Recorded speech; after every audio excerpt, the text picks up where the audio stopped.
Hey forum, my name is Manny, aka CascadeScents. Welcome to another video. Like the title says, this one is on expensive fragrances that are not worth the retail price. This video contrasts the initial video I made, which is of course fragrances that are actually worth the retail price. If you guys have yet to watch that video, I will leave a link to it in a card right there and or in the description below. So also be sure to check that out, please. That being said, times are tough, so I'm not sure how much money you want to be spending. So that's what this video is about. It's to help save you money. So again, with these expensive fragrances that are not worth the retail price. This is personally my subjective opinion, but I do feel like I have a lot of criteria here to back my points up. So if you want to debate me and or everyone else, also do that in the comment section below. But yeah, let's finally get to the first crop of fragrances that are not worth its retail price. And I'm not going to mention just one. We're going to mention a whole brand for the most part and or line.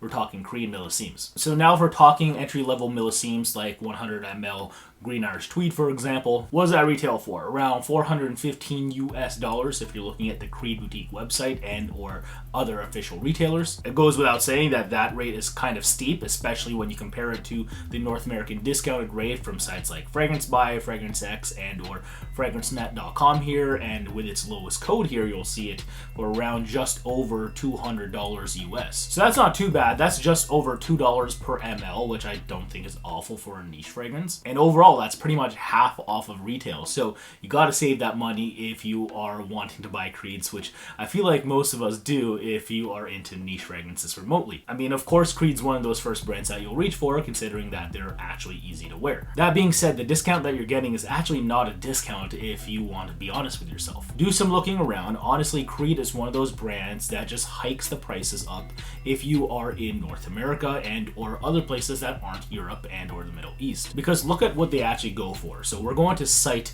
a fragrance website and retailer in France called Nose. They're an official retailer of Creed amongst other brands. And right now you have Green Irish Tweed. They're going for about 165 euros. So that's just under $200 US, and you're getting it legit. Chances are you're getting some complimentary samples amongst other things. Of course, they're not finna ship out of mainland Europe and or the EU in general. So it's not like you have much of a choice. Of course, you're going to go with the North American discounters. But even still, I just felt like I had to let you know where Creeds are actually worth even lower, just in case you're feeling yourself a little bit too much, just because some people get off on getting sheerly an amazing deal rather than liking the fragrance for just as much as that same elation, if that makes any sense. But at least that beats your local North American retail, so you gotta take what you can get. But yeah, when it comes to Creed's actual European retail for the win. And if you just want to cross-reference these prices yourself and you want to look at other fragrances, it does get worse for other ones, like the notorious Aventus. Good God, look at that. Anyway, moving on to the next set of expensive fragrances that I think you should stay away from at retail, and that's Bond No. 9. Yeah, this is something I've lamented in the past. Now, I rate some Bond No. 9 fragrances, like Bleecker Street right here. Admittedly, it's not very original, and I feel like barring the ones that are only sought after by Bond No. 9 stans, I just feel like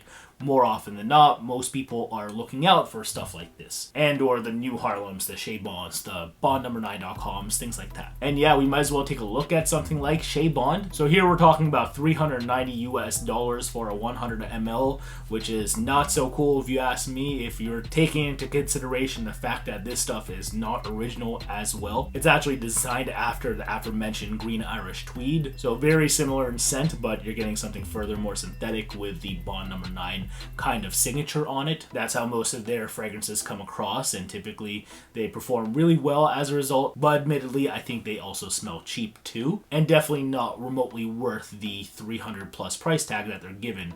In this case, again, $390 US. I think that's absolutely insane once you realize you can find this stuff on the discount level for just under $140 US too. So that's what, over 60% off. I think that's absolutely incredible. So if I were to show you what Bleecker Street is like, we're talking a little bit more forgiving when it comes to that retail price. Here it's $370 US, but it's a little bit more as far as the discount, and I presume that's because discounters kind of operate the same way as classic business just does. You know, with supply versus demand, so that's just kind of how that is. So of course Bleecker Street is more in demand, being one of their flagship scents from Bond, and I presume is still a bestseller both on retail and in discount as a result. Not gonna lie though, at around 140 to 150 US dollars, I think they smell kind of right at home. Again, I'm personally still not a big fan of the Bond No. 9 approach and or the unoriginal inspirations, but again, fragrance is subjective and I can understand anyone liking this stuff for personal reasons to why they might like them. I just think it would be silly to like them at retail, but if you are the type to want to buy stuff at retail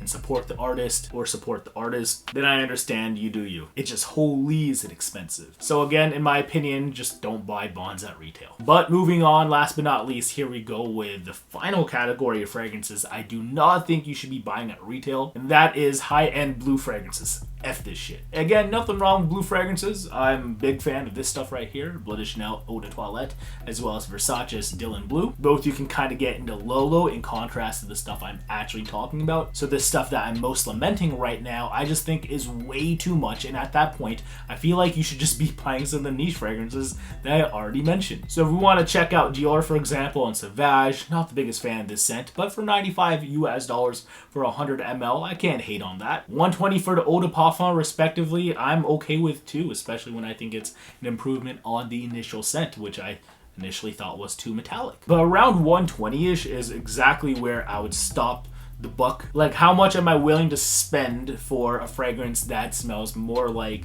shower gel, if anything, or just high-end shower gel? So of course, since then, now if you want to go full psycho, you can go up to the Sauvage Parfum 100 ml at 150 US dollars. Again, nothing wrong with Sauvage DNA in general, but I'm just not in the market for 150 well-blended, smelling like shower gel kind of scents. And I think once you boil it down to that, I don't think most of you guys are into this shit either. Like, you're telling me Bleecker Street is going to be less than that on the discount level. I mean, at least Bond changed the DNA a little somewhat to where it can warrant a niche status, I guess, seeing as the original, of course, is Ralph Lauren Purple Label. Or hey, another $50-$60 gets me a Green Irish Tweed in the same quantity. So again, I'm just saying at around 150-ish, I'd just rather find niche fragrances at that price point or around there. And hey, if you want to see the Chanel Blue stuff dollar per dollar, here we go. They're not exempt from this either. Again, Eau de Toilette's not bad. I can deal with that around 97. 125 for the Eau de Parfum. Okay, cranking it up, whatever. But holy shit, 155 US dollars for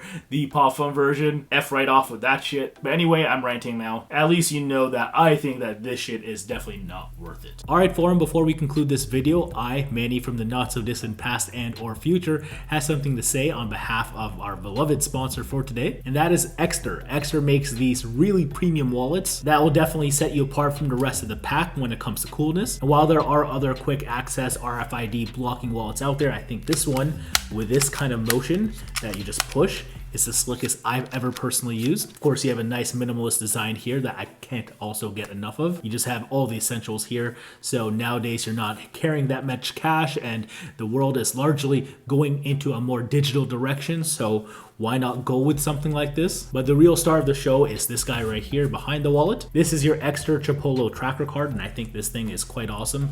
You kind of just slide it in back there, and then you sync it to the Chipolo app on your iPhone and or Android. And from here, in case you misplace your wallet, you can actually find out where it is. So let me show you. So on the app, I can physically click on Ring to Find.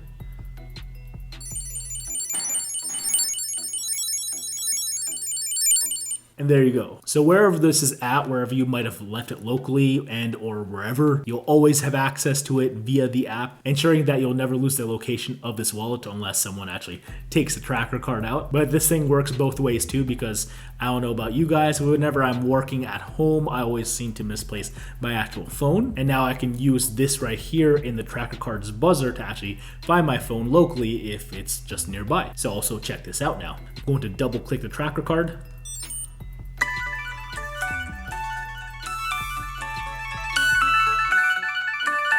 Come on, that's pretty cool, isn't it? I have to give a big shout out to them for sponsoring this video. So what I'm saying is, if you guys want, also support my sponsors because they're able to support this as far as furthermore financially. And just so you know, that love is furthermore reciprocated from our end. You'll get a discount on any of these great Ekster wallets using my affiliate link in the description below. It's only a summer seasonal automatic code applying, so please do not sleep. So it's specifically the Parliament wallet by Ekster for the win. Anyway, forum, I hope you enjoyed this. That about does it for me. If there's other fragrances at retail that you want to let me know about that I've missed, please let me know in the comment section below. And of course, please be sure to tell me how you felt about this video overall, and if I was too aggressive or if I wasn't, please, I'd love to hear it. Please share it with the class. But of course, if you don't want to miss anything like this in the near future yourself, also be sure to subscribe if you haven't yet, and also hit that notification bell as well so you never miss a beat. Until the next one though, thank you again for all your ongoing support. Take care for now. Peace out. Bye. Wear your fragrances.